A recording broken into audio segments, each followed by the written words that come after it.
Boa tarde.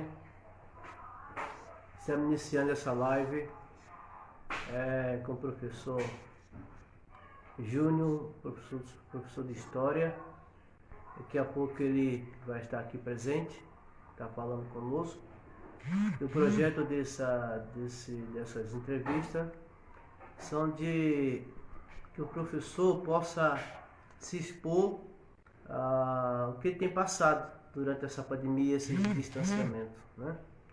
Então vamos estar esperando aqui, daqui a um pouquinho o Júnior entra, para que possamos estar conversando, fazer um bate-papo legal aí, ok? E aí, Júnior? Tranquilo, cara? Como é que tá? De boa? Demorou um pouquinho, mas deu tudo certo, né? Deu tudo certo, tá tudo certo agora. Tinha Você aparecido lá a sua notificação, só que aí depois desapareceu. Aí eu fiquei é... caçando lá, mas consegui achar, tá tranquilo agora, de boa. E aí, cara, tudo bem, cara? Eu tô bem, cara, tô bem. Hoje eu tô um pouco com o nariz entupido, né? Espirrando pra caramba, tá a É, alergia atacada. Aí tô até meio que com o olho, né, meio inchado, nariz inchado, enfim. Mas tô bem, tô bem. E você, como é que estamos tá? bem aí. Também na correria. Ó, semana passada tive que levar o carro lá para bater o carro, lateral do carro, né? Putz, Mas é bateram em brincadeira. você? Bateram em Na verdade você? não. Na verdade meu filho que bateu no carro lá, mas está sendo Putz. resolvido. Graças a Deus tá sendo Ah, que bom, resolvido. cara. Que bom. Aí levei hoje para fazer a perícia no seguro, tudo, né? Aham. Mas aí tá. Agora é só esperar a resposta deles para que eles possam começar a arrumar o carro. E aí, cara, vamos começar? Vamos sim. Vamos sim. Esse Tô- é o nosso grande teste, né? É... Não, mas vai dar certo, porque a ideia é muito louca, a ideia é muito da hora. Tipo, é uma forma de descontrair, inclusive, né? E de repente, colocar, né, a conversa em dia com os colegas, né? De saber quais são os anseios, quais são os medos, as angústias, enfim. E mais do que isso, né? É deixar aqui o registro, né, histórico desse momento, né? Porque muito mais que espectadores, nós somos também construtores da história, né? Nós somos promotores da história. É isso aí. Verdade. E ser lembrado é que a importância desse trabalho é que o professor possa, através do seu olhar, né, falar Aham. as suas angústias, né, os seus aprendizagens, né, o momento de aprendizagem também. Esse momento é um momento de aprendizagem, um momento de crescimento, um momento Uhum. de superação, né? Então, eu Sim. acredito que esse bate-papo vai servir para isso também, para que também os nossos alunos vejam com outro olhar, né, a vida do professor, Aham. porque às vezes o aluno está sofrendo lá e nem imagina que o professor também tem os seus sofrimentos também, né? Sim. E, o objetivo desse projeto é esse, né? Para que os professores venham a se expor, venham a se colocar. Não tem nem como falar assim de que não é um momento político, porque tudo é político, né? Tudo é Uhum. político, né? E a questão também da história também, né? Às vezes tu fala assim, mas um momento tão triste como esse, será que tem alguma coisa boa a se aprender? Existe alguma coisa que a gente possa olhar uma nova maneira de se ver, né? Uhum. Uma aprendizagem de um momento difícil. A história é isso, né? A história, na verdade, ela fala de momentos bons e momentos difíceis também. Né? Uhum. Então, é nesse ponto aí que a gente vai estar trabalhando aí. E é um prazer ter você, Júnior, professor de Opa, história, tamo junto, da Escola tamo Pedro junto. Cia, né? É Onde nóis. estamos ali com esses alunos maravilhosos. Então, Júnior, então eu vou fazer a primeiro questionamento, eu passo para você, pode ser? Beleza, tranquilo. Tá? Então, Júlio, os alunos, na verdade, muitos alunos, eu pessoalmente, né, a minha vivência na área de educação física, como professor, ele se formou através de um professor que eu tive, que eu me espelhava nele, eu achava ele realmente que era um cara muito feliz. Então, surgiu esse desejo de ser professor de educação física. Tive muita dificuldade para conseguir a minha formação, mas esse professor foi um referencial para mim, né? Então, a primeira questão é, os alunos ainda, eles se espelham no professor durante esses anos, essas décadas da educação que nós temos vivido? Os alunos ainda têm esse desejo de se espelhar no professor, Júlio? Você... Então, eu ainda percebo isso, né, que existe essa valorização da nossa imagem e existe também essa admiração por nós, né? Então, eu já tive vários estudantes ao longo da minha carreira que me valorizaram, e outros colegas também, e nos tinham como exemplos, né? Atualmente, na escola onde a gente trabalha, eu posso até citar um nome aqui de um estudante que ele frequentemente me coloca como um exemplo para ele, né? E eu fico muito grato por isso, que é o aluno Diogo, né? O estudante Diogo, do 3º ano. E ele fala para mim abertamente que ele tem vontade de ser professor, ele se espelha em mim pela trajetória que são similares, né? Pelo fato de tanto eu quanto ele nós termos vindos de lugares periféricos, como a gente chama, né, da quebrada.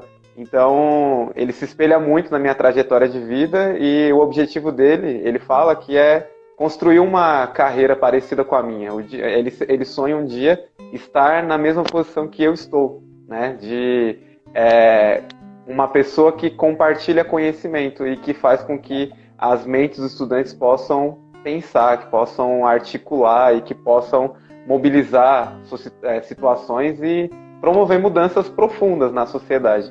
Então, eu entendo que muitos estudantes ainda enxergam a gente como exemplo. A gente tem essa responsabilidade muito grande, porque nós somos os adultos da relação e é importante que a gente entenda isso, pois há vários deles que estão observando cada um dos nossos passos. Então, uma brincadeira que a gente faz, uma palavra que a gente diz, um comportamento nosso, tudo isso vai determinar o agora desses estudantes e o futuro também, porque ainda vários deles se espelham em cada uma das nossas atitudes. Então, por exemplo, eu vou citar uma outra situação, né? Eu já trabalhei em algumas outras escolas e trabalho agora lá no Pedro Cia, mas eu percebo, por exemplo, que a partir do momento em que eu deixei meu cabelo crescer, né, e cuidar do cabelo cacheado e tudo mais, eu percebi numa escola onde eu trabalhava antes, lá no Paulo Emílio, que várias estudantes começaram a deixar o cabelo cachear de novo, né? Então, valorizar as suas origens, valorizar as suas raízes, porque essas pessoas se sentem representadas, ainda que não seja algo político naquele momento, né? Algo necessariamente promotor de uma revolução política e social, mas é uma questão estética que depois acaba culminando num engajamento político, social, em questões mais filosóficas, mas o primeiro passo foi dado, sabe? Tem várias meninas na escola onde eu trabalhava que elas enxergavam em mim, por exemplo, essa figura, né, que poderia representá-las. Assim como, por exemplo, no Pedro Cia também já aconteceu de alguns estudantes me procurarem e falarem, né, que essa questão da negritude, essa questão da gente ter conhecimento da nossa ancestralidade é algo que, por exemplo, eles enxergaram em mim. Então, é uma responsabilidade muito grande que a gente carrega, porque até hoje sim, né, por vários caminhos, por vários viés, né, nós temos aí a percepção do aluno sobre nós e eles nos encaram e nos enxergam como verdadeiros exemplos a ser seguidos. É um peso, né? É uma responsabilidade grande, cara, é muito grande, porque, como eu disse, né, qualquer passo em falso a gente pode determinar o futuro de um adolescente, né, que se espelha em nós. Então a responsabilidade é muito grande, porque um passo em falso e a gente pode tanto destruir, né, a nossa própria história de vida, a história da nossa carreira, como também a vida e a história de vários adolescentes, né? Manda a sua aí, Júlio. Beleza. Manda que eu mato aqui no peito aqui. Tá tranquilo. Rafael, é o seguinte, ó. Durante esse período, né, que nós estamos vivenciando, a gente percebe que, assim, nós professores, nós estamos atolados em trabalho.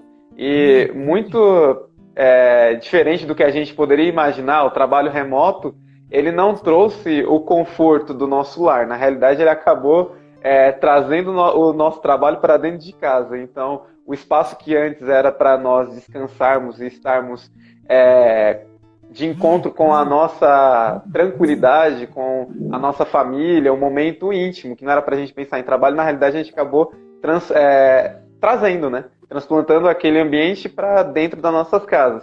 Então, é complicado, porque aquele espaço que antes você tinha a paz, agora você também tem que se preocupar com o trabalho. E o trabalho, ele dobrou, porque a gente sabe, né?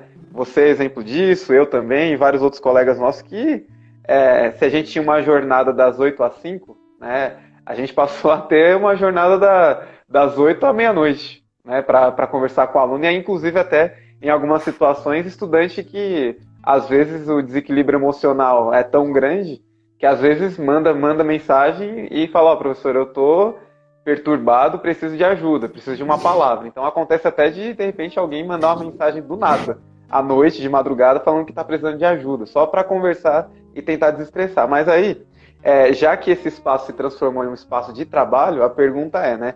O que você tem feito para se distrair, para relaxar? Que entretenimento você já tinha ou você descobriu agora durante a pandemia? Teve alguma coisa que você descobriu que gosta de fazer durante essa pandemia e falou assim, caramba, olha, isso eu não gostava, mas agora eu descobri que eu gosto. Ou então, tipo, alguma coisa que você já gostava de fazer e continua fazendo agora. Eu via os adolescentes assistindo série, né? E eu falava assim, esses adolescentes ficam tanto tempo assistindo série, né? Aí eu sempre gostei, eu sempre assisti aquele série do Monk, né? Na verdade, eu assisti alguns episódios do Monk. E nesse momento aí de isolamento, eu já assisti todos, né? Todos eles já assisti. Fiquei chateado porque terminou, né? Fiquei bravo porque, poxa, eu podia continuar, né? Uma série tão interessante, né? Agora já estou em outro, né? Em outra série. Então eu acho a TV foi algo que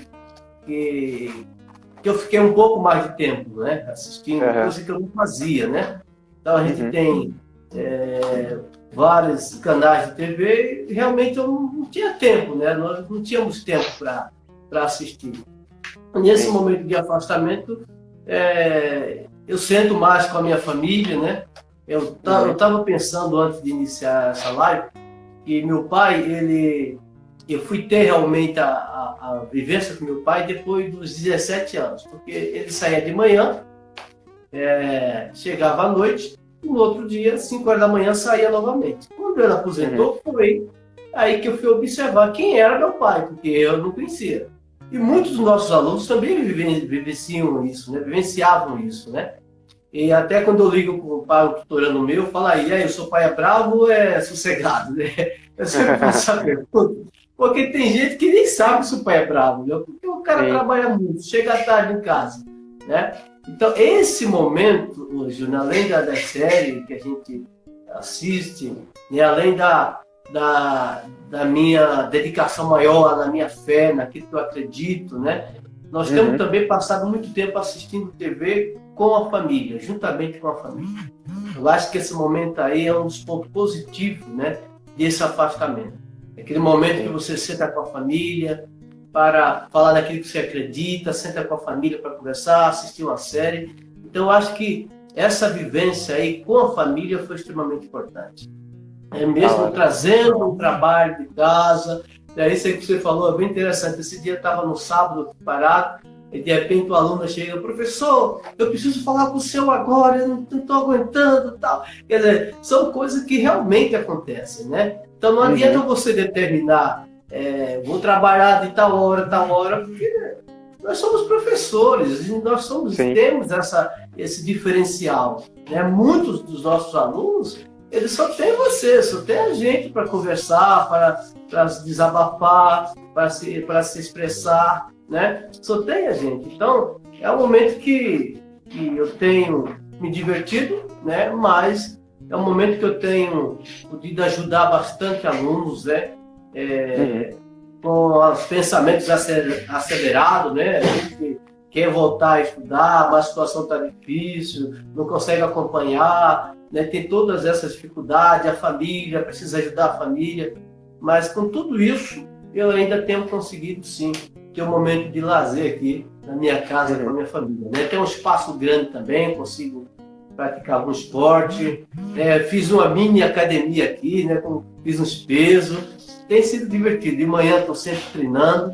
Então tem algumas coisas aqui que dá para realizar. Ah, tá, beleza. Certo? Tranquilo. Beleza. Agora, sua vez. Júnior, pode falar. Pode falar. Não, tranquilo, pode falar. Sua vez agora de fazer a pergunta, tranquilo, de boa. Então, Júnior, a questão da história, né? Você falou sobre a importância de escrever a história, editar a história, nem que seja digital, né? Existe alguma coisa que a gente pode ver de positivo nessa situação que nós temos vivido? Alguma coisa que eu posso falar assim, puxa vida, tantas pessoas perderam suas vidas, né? Tantas famílias estão chorando seus mortos, né? Quantas pessoas estão aí nesse momento 20, 30 dias internados sem nenhuma esperança, né? Vem o medo, né? Vem o desespero, vem os pensamentos acelerados. São tantas coisas que nos atingem, né? Nesse momento. Mas será que, como educador, Júnior, você vê alguma coisa positiva nessa situação que nós temos vivido? Assim, primeiro que tem uma coisa que me traz uma certa preocupação, é que durante algum tempo, né, e ainda tem algumas pessoas que pensam nesse sentido, meio que romantizaram a pandemia, né, no sentido de estarei mais tempo em casa, então eu vou aprender a lidar com a minha família, agora eu vou aprender a lidar comigo mesmo. Só que o problema é que essa realidade não é uma realidade de todos nós brasileiros. Até mesmo se você parar para pensar, talvez dentro da sua própria casa você talvez tenha esse exemplo. Na minha casa eu tenho esse exemplo. No meu caso, eu tenho a possibilidade de poder ficar em casa, né, de poder ficar nesse isolamento social. Mas, por exemplo, a minha esposa já não tem essa condição. Ela trabalha como nutricionista e o trabalho dela exige que ela esteja todos os dias, né, com um monte de outras pessoas. Esse monte de outras pessoas pode, de repente, passar a doença para ela, ou ela trazer para dentro da nossa casa, ou levar para algum outro parente que tenha um contato maior com a gente.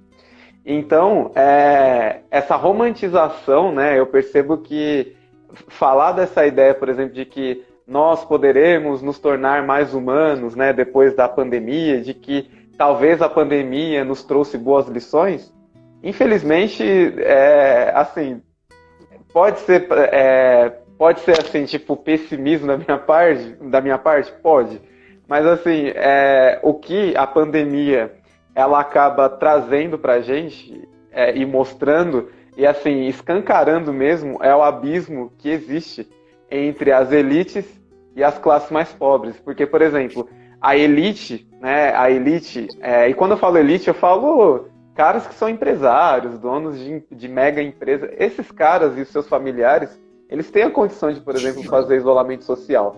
Eles têm sim condição de fazer. Agora, por exemplo, se a gente pegar o caso dos pais dos nossos estudantes, a maioria está tendo que trabalhar.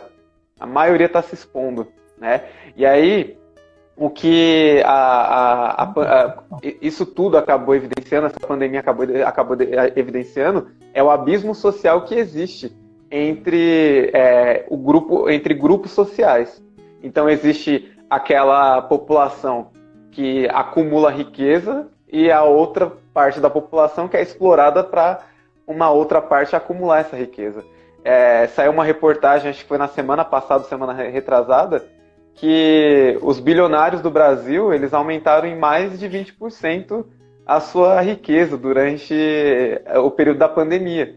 E aí nós temos, por exemplo, vários pais de estudantes nossos, e casos, inclusive, na nossa própria família, de pessoas que perderam boa parte do seu rendimento, dos seus rendimentos mensais.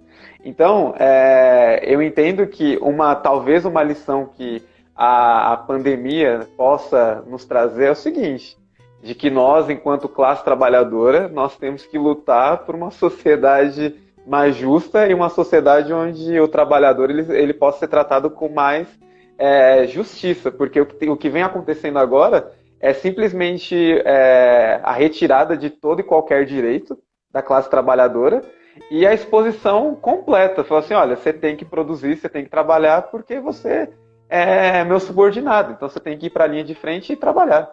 Então, o que tem acontecido aqui perto, né? Eu moro relativamente perto do Pedro Cia, eu moro a 7 minutos lá do Pedro Cia.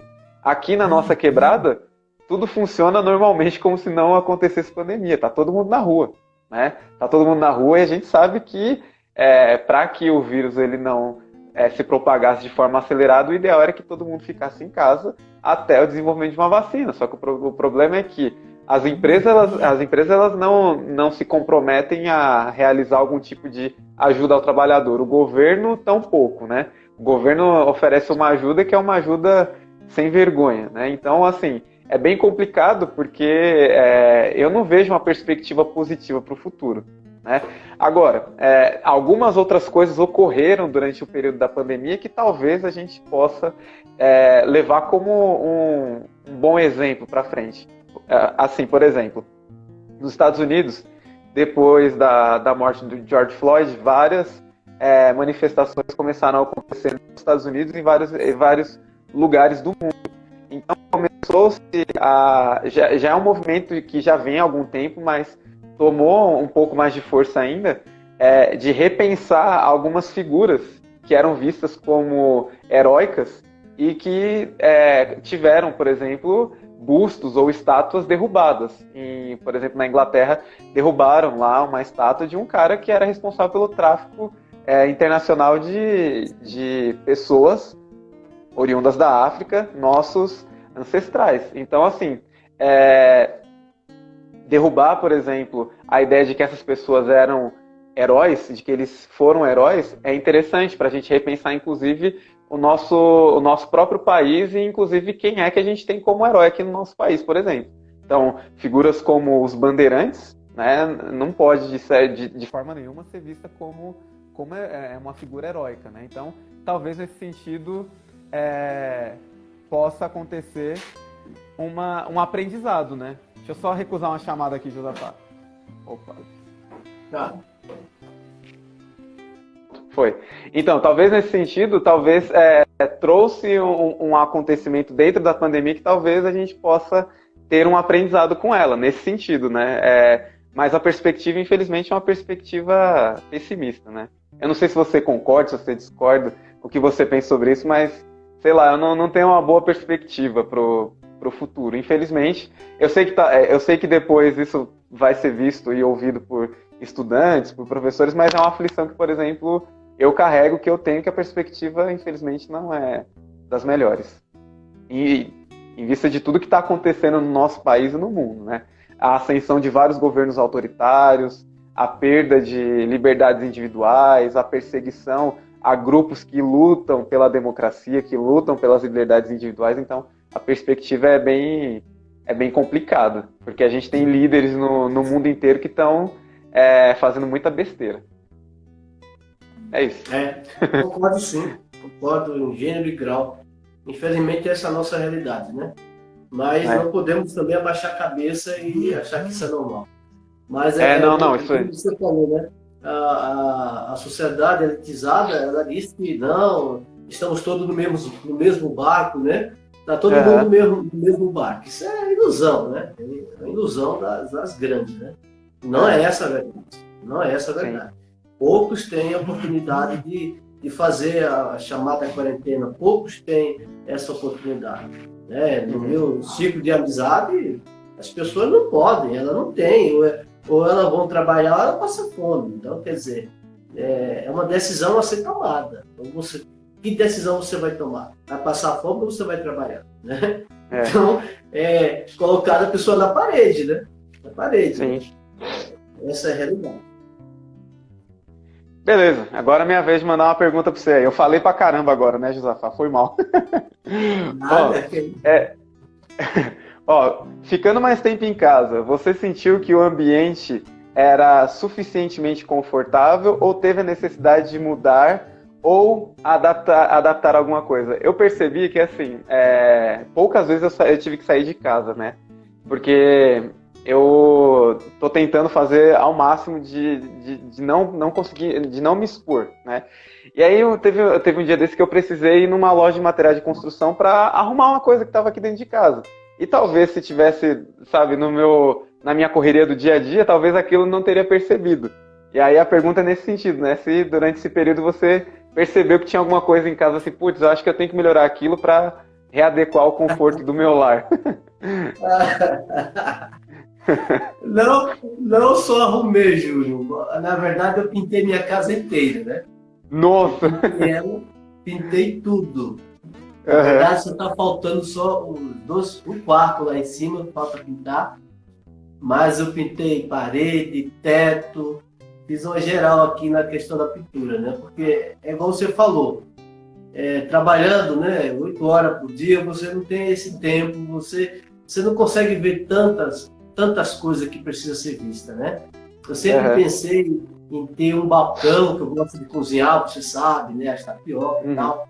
Eu sempre pensei em ter um balcão, né? Já mandei fazer o balcão, vai chegar essa semana, já comprei a pedra, então o meu balcão, que eu sempre pensei em ter, já está chegando já. É a questão da academia, você sabe que eu sempre gostei de fazer academia. Não tinha como fazer porque estava fechada, tive que adaptar, estruturar alguns pesos, uma mesa para fazer abdominais, né? Então eu fiz todo uma barra, construí uma barra, eu acho que eu até te mostrei, né? Construí uma barra para... Então quer dizer, eu precisei sim fazer várias adaptações para que eu pudesse ficar o maior tempo em casa, né? Porque eu tenho, graças a Deus, um bom espaço aqui, dá para caminhar, dá para fazer uma caminhada de meia hora, né, todo dia. Então, quer dizer, essas adaptações foi para que tivesse um conforto. Agora, quando você leva essa pergunta para o lado do trabalho, né, você não tem uma cadeira apropriada para estar sentado, né, durante as reuniões, você não tem esse conforto, você precisa fazer essas adaptações também. Não? Graças a Deus que eu tinha ganhado uma mesa de escritório, que estava parada lá no meu quarto lá. Então aí eu coloquei num lugarzinho, né, reservado, aí trouxe um pouco mais de conforto, né? Porque estava tendo muitas dores nas costas, porque ficava muito tempo no sofá, na cama, trabalhando. Então agora eu consegui organizar esse espacinho, né? Para que possa ter os livros, os documentos, né, para que eu possa, o que eu procurar, eu vou lá e vejo, né, com facilidade, consigo achar com facilidade. Eu consegui me organizar também na questão do trabalho, né? Mas aí tive que realmente fazer várias mudanças na estrutura geral. Comprei, gastei muito. Esse móvel está prestando, vamos trocar, trocamos, né? Mas aí foi bom que agora, nesse momento, deu uma melhorada boa na minha casa, né? O ambiente, a iluminação, essa parede aqui que você está vendo, foi minha esposa que fez, né? Ficou muito bonita. Ela que fez, né? Cara, o quadro, meu filho que pintou, né? Então, quer dizer, é igual você falou, é uma diferença muito grande, aquele que pode estar em casa e aquele que não pode. O abismo é muito grande, entendeu? O abismo é muito grande. Então, de uma maneira ou outra, existe aquele privilégio de você poder estar, né? Agora, muitos não podem estar, né? Você recebe ligação de aluno que estão trabalhando, está lá na oficina do pai, está trabalhando de ajudante de pedreiro, porque o pai precisa dele para trabalhar. Então, são realidades diferentes. Então, não tem como você colocar todo mundo num pacote só e falar, não, o novo, né? A nova realidade. É uma nova realidade. Nós estamos vivendo uma nova realidade que ninguém nunca passou por isso, né? Eu não estava vivo na última que passou, né? Eu só tenho 47 anos, né? Mas é uma nova realidade, mas nem todos têm essa oportunidade. Então, eu realmente trouxe um conforto extraordinário no meu ambiente aqui para trabalhar, né? Para conviver com a família. Uhum. Certo, Julião? Te responder, Júlio. Tranquilo. Ô, deixa eu fazer um comentário, Josafá. Sim. Eu achei que, sabe o que era? Eu achei que era aqueles fundos que a gente está editando, sabe? Que a gente coloca nas nossas reuniões. Eu achei que aí o seu era um fundo também que você tinha colocado. Mas é de verdade mesmo. É de verdade. Aqui é de verdade. Nossa, tá muito bonito, tá muito bonito. É minha esposa que fez. E ela tá lá falando assim, aí sim, falou que eu fiz, E o meu filho pinta, né, quadro e tal. Ficou lindo, ficou da hora. É assim mesmo, né? Ô Júlio, o que você tem feito na pandemia, meu amigo? Como é que você tem organizado o seu tempo? Na verdade, você, querendo ou não, você já respondeu tanto essa pergunta, né? E aí a gente precisa se organizar mesmo, porque senão você não tem vida, né? E agora, fechamento de notas, se você não se organizar, você passa de todos os seus limites, né? O que você tem feito na pandemia? O que você tem feito para se organizar? Eu tento manter o mínimo de rotina, assim, né? Tento sempre acordar em horários...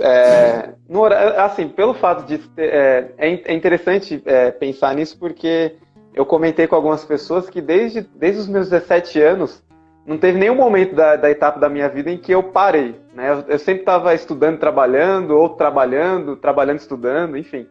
E é a primeira vez que acontece na minha vida sem ficar tanto tempo dentro de casa. Nunca tinha acontecido isso. E uma coisa que a gente meio que acostuma, né? O organismo é meio que acostumando, é essa questão de acordar cedo. Então, inevitavelmente eu acordo cedo, né? Eu acordo cedo e aí eu já tento me comunicar com os colegas, né? Tipo, como se estivesse entrando no ambiente de trabalho mesmo, né? Mando bom dia lá pro pessoal no grupo. Agora a gente está nesse esforço de ter um cuidado maior um com o outro lá, né, pelo Projeto Sentinela, de mandar uma mensagem para alguns colegas pela manhã, ou durante a tarde, durante a noite, mas na maior parte das vezes de manhã a gente acaba mandando. Então, tipo, o período da manhã é sempre muito dedicado à escola, muito mesmo, porque ou tem alguma reunião, ou a gente está sempre atento em mandar informe para os alunos sobre o que vai acontecer durante o dia, enfim. E aí o restante do tempo, assim, né, tem o período que a gente tem que acompanhar as aulas, no período da tarde, né? Eu sempre procuro tentar acompanhar as aulas do pessoal de humanas, né? Então, história, né, da minha matéria, daí depois tem aula de geografia, de sociologia e filosofia, eu sempre tento dar uma olhadinha para ver o que estão comentando nessas aulas. Então, eu organizo, e também tem uma outra coisa, né? Tem uma outra coisa que eu faço que é levar, porque assim, como eu estou evitando que ela fique exposta a um número muito grande de pessoas, então a Ju, minha esposa, ela não está andando de transporte público de jeito nenhum, né? Então, toda vez para levar eu levo, né? E para buscar, eu busco também. Então, tipo, eu tenho que me organizar durante o meu dia também para poder ir buscar e levar ela todo dia, né? Mas assim, é uma rotina de assim, quase do horário de trabalho mesmo, só que a rotina, às vezes, ela meio que acaba sendo quebrada, porque como a gente conversou, às vezes tem algum aluno que precisa de alguma ajuda, né? Então, quando os alunos... Até hoje tem um ou outro que acaba pedindo ajuda, mas quando acontece, por exemplo, de algum aluno não conseguir acessar, por exemplo, a conta deles no Google, né? Ou não consegue entrar em algum tipo de plataforma, aí o pessoal me chama e eu acabo atendendo e ajudando eles. Então, acaba excedendo a programação da nossa rotina, né? Mas, de maneira geral, eu tento sempre me programar de ficar, assim, trabalhando mesmo, né? Das 8 da manhã até o horário em que tem aula no centro de mídias. Então, tipo, nesse período eu estou sempre me dedicando ao trabalho e buscar e levar a Ju no trabalho dela. E aí o restante do tempo eu acabo assistindo alguma coisa, lendo alguma coisa, enfim. Estou fazendo mais ou menos isso para me organizar. Essa é mais ou menos minha rotina. É que assim, é interessante falar de rotina para mim, porque eu sou uma pessoa que eu acho que eu sou muito desregrado. eu sou muito desregrado e assim, a única coisa que eu falo assim que tem agora que eu consegui voltar ao normal são as minhas atividades físicas com a calistenia. Então, Ah, sempre no período, legal, cara. sempre no período da noite, ali entre 9 e 10 horas, eu sempre tô treinando. Então é algo que, por exemplo, não fura nenhum dia. Eu tô sempre treinando. É isso. Que bom, cara. Que bom. Fico É. feliz. Você voltou aí na calistenia aí. Eu tinha parado, né? Até, ó, sabe o que aconteceu? Eu vou fazer um comentário aqui, fugindo um pouco, né? Agora na pandemia, eu cheguei a. Tava só comendo, não tava indo. Eu cheguei a 80 quilos. Meu E Deus, cara. eu cheguei a 80 quilos. E aí eu voltei a fazer atividade física e agora tá voltando tudo ao normal, tá tudo tranquilo, enfim. Mas Você eu cheguei a acredita? 80 quilos. Muita coisa. 80 quilos é muita coisa. Muita coisa. Você vê que eu consegui manter. Consegui manter Uhum. porque, como eu já falei para você, fiz toda a estrutura aqui, né? Agora em Sim. São Paulo as academias também abriram, né? Pode Uhum. funcionar a academia, né? Vou lá de manhã e tal, com todo cuidado, gel, máscara, né? Limpeza no aparelho, tudo. Uhum. Mas aí eu consegui manter, não ganhei nem uma grama. Ganhei nada. Eu não, ao contrário, eu tava, ó, pra quem tava pesando 68, 69 quilos, chegar a 80, Caramba, é muita cara. coisa. É muita coisa.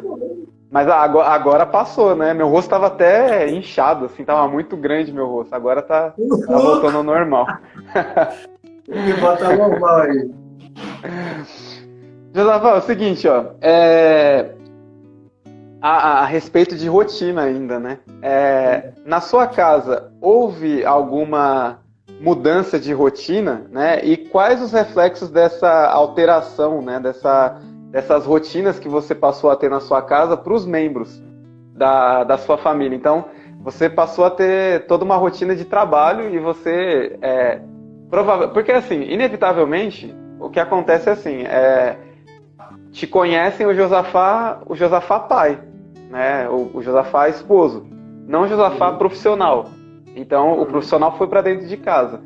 Como é que a sua família tem lidado com o Josafá profissional e com o Josafá com essas novas rotinas dentro de casa? Eu acredito que eles têm entendido muito bem, né? Porque, na verdade, nós somos 3 professores aqui, né? Tem a minha esposa, que é professora, tem o meu filho, que é professor, e eu que sou professor. Então, são 3, né? A grande mudança, porque quando eu entrei, nós entramos na quarentena, eu tinha 2 notebooks, né? E um computador. Eram 3 de fora os celulares, né? Uhum. Com o passar do tempo, o computador abriu o bico. Não aguentou. Aí ficou somente 2 notebooks. Aí o mais velho também abriu o bico. Aí ficou somente o notebook.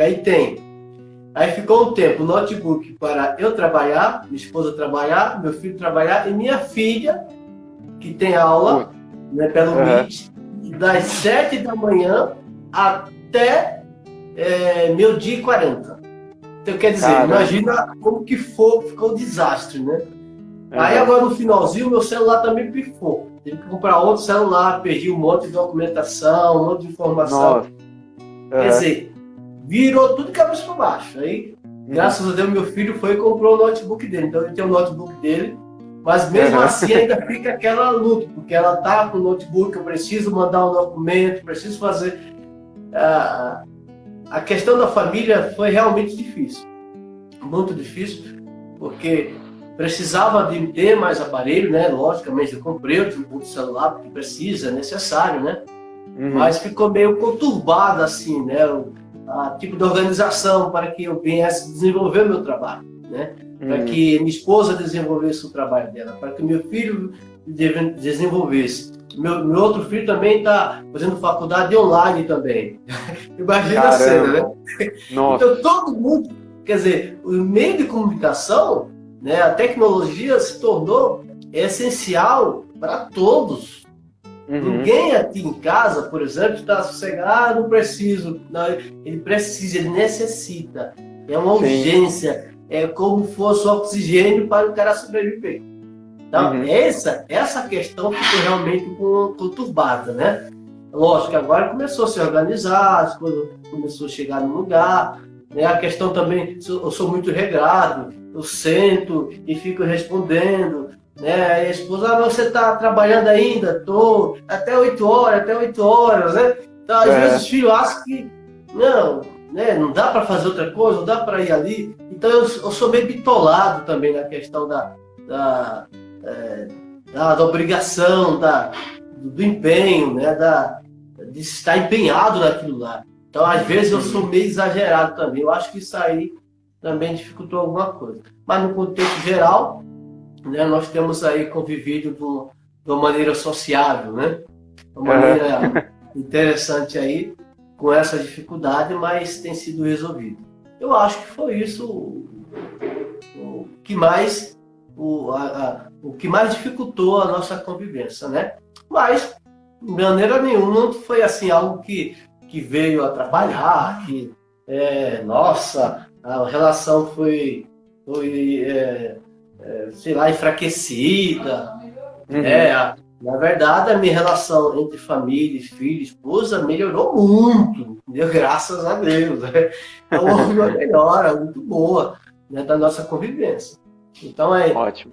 Se tem alguma coisa para se falar, alguma coisa boa, né? Houve essa convivência, essa melhora muito grande, eu estar presente, meus filhos me conhecer, porque, querendo ou não, esse mundo capitalista que nós vivemos, os pais só trabalham, né?